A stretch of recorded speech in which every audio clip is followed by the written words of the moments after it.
Welcome to the WEmag show. I'm excited to introduce my first guest on the show, Roxanne Leon.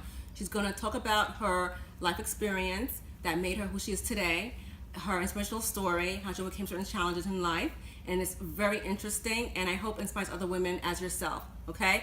Roxanne, thank you for being on my show. I'm so happy that you're here. Well, thank you for having me. So please tell me some things about yourself that got you where you are right now.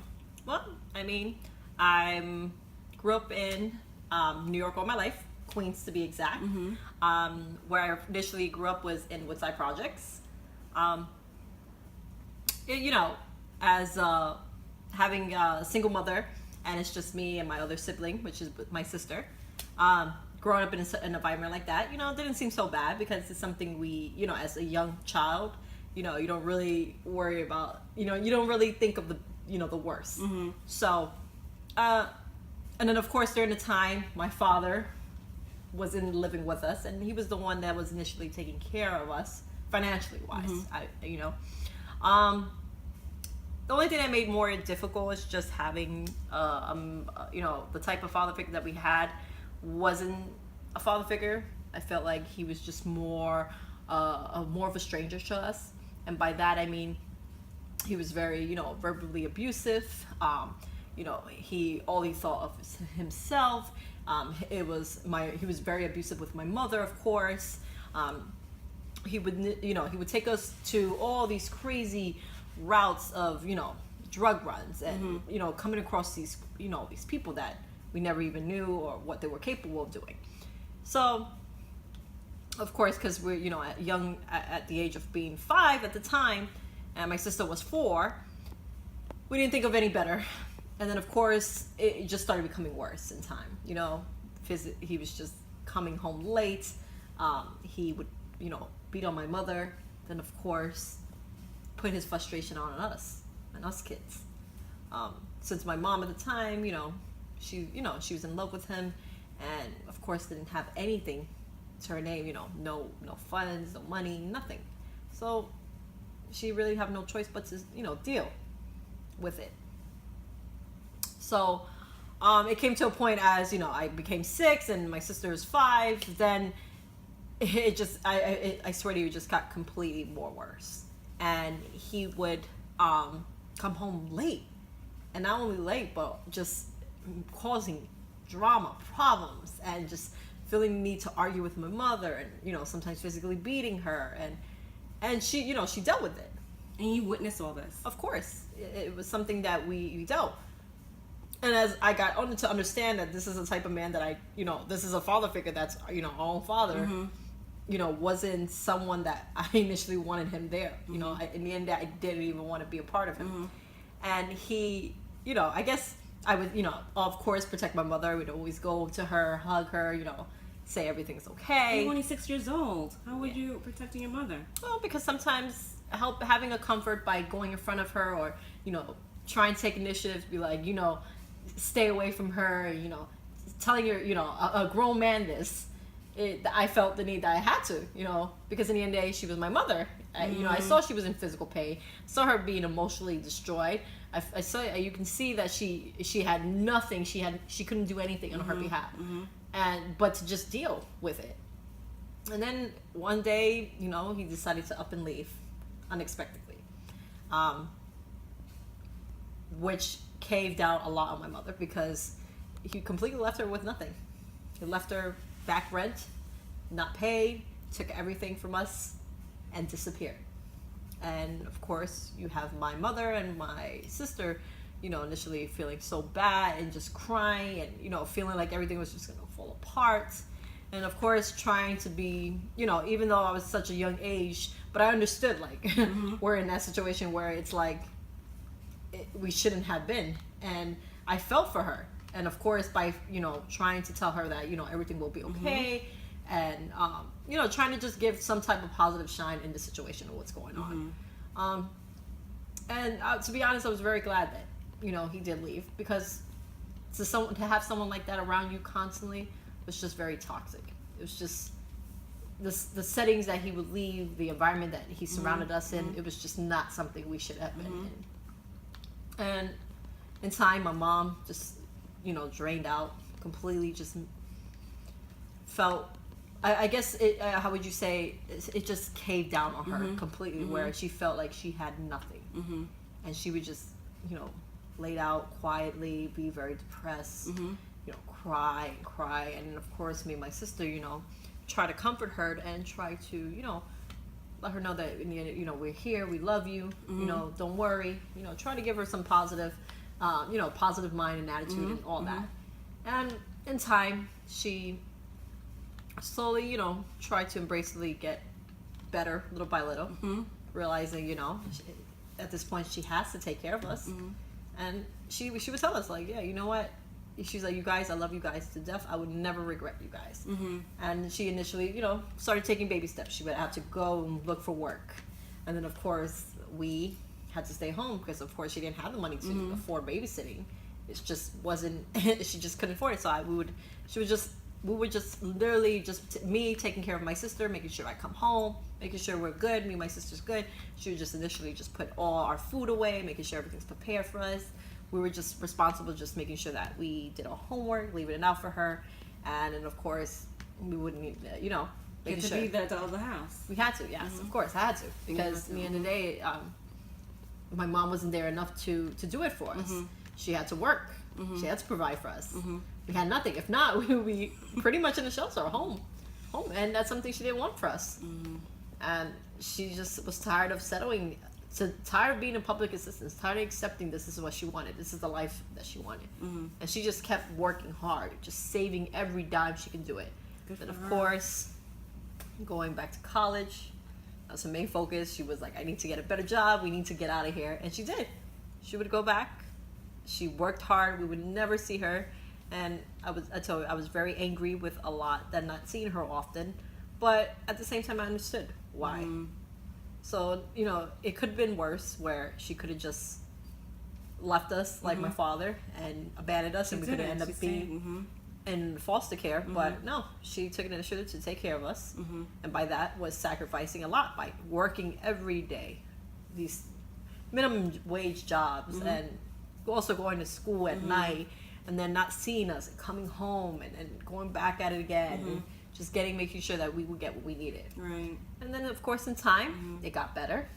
She, you know, of course, you know, made And how sure old were you when it got better? I probably started by the age of 12. 12 years old. 12. Okay. I'll say almost a teenager, 13. So 6 years was kind of rough for you. Yeah, it was, because in the end, like I said, we didn't get to see her often. We wouldn't see her so often. It was just her working. And you know why? Yeah. And it was just me and my sister.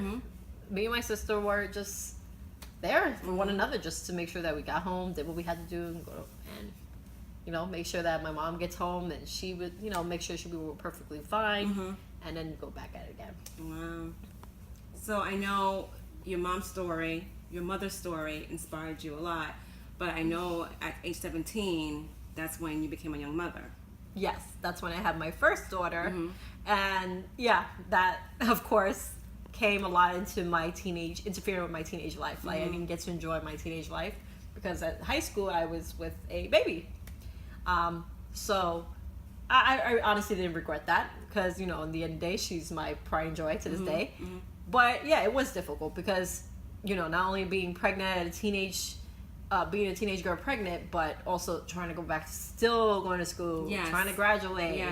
And then of course being a mom, dealing with another human being, another life, and just trying to focus on everything. It was always just them. At that one point, it was not just myself. Now it's this little human being that I have and to a child's father you have to deal with too. You have to of course work together and help. Yeah, and that's one thing and that's one thing I can honestly that I actually am very happy of, that he was a good father. Like, He was even there at a for young you age. from the beginning. Yeah, at a young age, he was there. He took an initiative to take care of his kid, be there with me all the step of the way, and yeah. And that's something I can honestly say would nowhere near what my father was. Right. You know, in the end of the day, my children have a father figure that is so good to them, that takes initiative to be there all the time with them, make sure they're well fed, make sure they're well taken care of, make sure that he's a protector of them. And yeah, and of course myself. So luckily we had that. She had that, and of course my other two. Good. and you guys got married Yeah, later of in course. life. Yeah, Yes. later in life we did. So that's awesome, and that's kind of story you don't really hear. 'Cause No. most teenagers don't get that. You're right. Most But teenagers you are, most of the percentages during those times, a lot of teen pregnancy ends up epically failing, being a single mother. Right. And of course, not having a father figure. And it's sad to hear, you know, it really is. But like I applaud for women that are a single mother who manages to take care of their children and try to make sure they can accomplish something in their life too, not only for themselves but for their children as well. And I literally applaud those type of women because my Yes. mother was one of them. My mother had to take care of 2 children, 2 girls On her own. on her own, and these were 2 babies. And like I said, my sister's only a year down for me, only one. So could you imagine 2 babies dealing with no money, financial reasons, dealing with no husband, support, right? no support. But you had nothing to support. You whatsoever. had your sister to No, and I did, supporting yeah. you. Your My mother, your boyfriend at the time, now yeah. your husband, your mother. She had great support, and that's why you went to college afterwards. After high school, I got everything situated. Like Yeah. my mom made sure that she was like, you know what, I'm very disappointed. Of course, she was disappointed at the time that I was pregnant at a young age, and of course, any mother in the right, because you don't want your daughter to go through the same mistakes as your mother. You know, going through a young. Being young and pregnant and not having everything. You want your children to, you know, experience that college, and then of course career, and then of course marriage, and then of course baby. That's how we usually go about it. But it didn't work that way. But you know what? I don't regret it. In the end of the day, she was a joy to me. I had a good man along the way. He was there for me. Yes, we did had our bumps along the way. Nothing is ever perfect. No. But you know what? We overcome that, and now we're perfectly good. We're good on good terms, very good. Because again, he's my husband. He takes care of our kids. We take our time to take both work, make sure we provide, and aim for much more. At the end of the day. Let me ask you a question. So, with having a child at age 17 and having to do with going to high school, completing high school, and then going to college, what was it that made you never give up? What was the motivational factor that made you continue on to achieve your personal goals for yourself? The real honest truth, it's my mother. Realistically, if my mom can take care of 2 children where she had nothing, no support whatsoever, shouldn't have given me an excuse to not do what I'm supposed to do. Like, I had every support. I had something to lean on. My mother didn't. And yet she made an effort to make sure she had to accomplish to what she got to now. So that initially made me motivated to say, you know what, there's no excuse. There's no way that I can't do the same and go for much more. Wow. So what advice would you give a young person who's going through what you went through? Not having a father around, having an abusive father, and finding himself being a young, pregnant teenager. So what advice would you give to a woman? Well, honestly, what you went through. like I said, honestly, the main advice would be take it one day at a time, and to just tell yourself, I deserve better, and I deserve more, and this is not the life I need to be living. You have to tell yourself that. Like, you always have to have that mentality to say, you know what, not only myself deserves a better life, but on my behalf, a child too as well. Or even if you don't have kids, you should always have the mentality to always aim for something higher. You should never settle for something less.